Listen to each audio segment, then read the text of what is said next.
नांदेडमध्ये जमावबंदीचे आदेश लागू झाले। पेट्रोल पंपावर होत असलेल्या गर्दीच्या पार्श्वभूमीवर हा निर्णय झालाय। आज सकाळी 6 ते 11 एप्रिल मध्यरात्रीपर्यंत जमावबंदीचे आदेश आहेत। अपर जिल्हा दंडाधिकाऱ्यांनी हे आदेश काढले।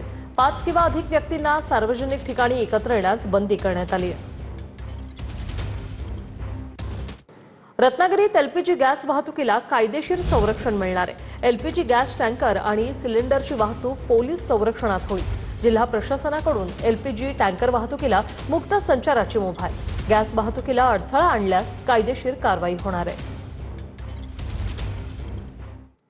मुंबई, नागपूर आणि छत्रपती संभाजीनगरमध्ये सिलेंडरसाठी रांगा। मुंबईत दादरच्या नायगावमध्ये लोक सिलेंडर घेऊन रांगेत आहेत। छत्रपती संभाजीनगर आणि नागपुरात लोकांची पहाटेपासून रांग, तर दुसरीकडे भिवंडीत 5 किलो सिलेंडरसाठी कामगार मध्यरात्रीपासून रांगेत आहेत। मुंबईमध्ये दादरच्या नायगावमध्ये सिलेंडरसाठी लोकांनी रांग लावली आहे। पहाटेपासून लोक सिलेंडर घेऊन रांगेत उभे आहेत।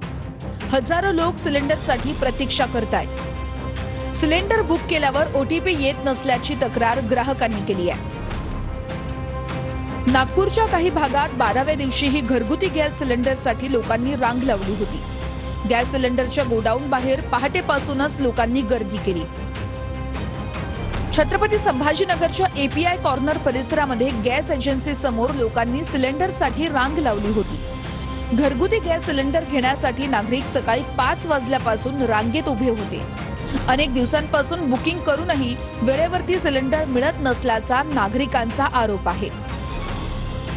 भिवंडीमध्ये 5 किलोच्या कमर्शियल सिलेंडरसाठी कामगारांनी रांग लावली आहे। गॅस एजन्सीकडे दररोज केवळ 40 ते 50 सिलेंडर उपलब्ध होत आहेत। जे लवकर पोहोचतील त्यांना सिलेंडर मिळेल अशी स्थिती निर्माण झाली आहे। त्यामुळे हे कामगार रात्रीपासूनच रांग लावतायत। सिलेंडरसाठी नंबर लावून हे कामगार जिथे जागा मिळेल तिथे झोपून रात्र काढतायत। गेल्या 3 ते 4 दिवसांपासून सतत रांगेत उभे राहूनही सिलेंडर न मिळाल्यानं कामगार वर्गात नाराजी आहे। कामगारांनी प्रशासनाकडे 5 किलो कमर्शियल गॅस सिलेंडरचा पुरवठा वाढवण्याची मागणी केली आहे। छत्रपती संभाजीनगरमध्ये ऑटो एलपीजी गॅससाठी 2 किलोमीटरच्या रांगा लागल्यात। पैठण रस्त्यावरील नक्षत्रवाडी पंपावर ऑटो चालकांची मोठी गर्दी। सकाळी 5 वाजल्यापासून ऑटो रिक्षा चालक पंपावर आहेत। 20 दिवसात ऑटो एलपीजी गॅसचे दर तब्बल 49 रुपयांनी वाढलेत। छत्रपती संभाजीनगरमध्ये ऑटो एलपीजी गॅसचा प्रश्न जे आहे ते गंभीरपणे पुढे आलेला आपल्याला पाहायला मिळतो।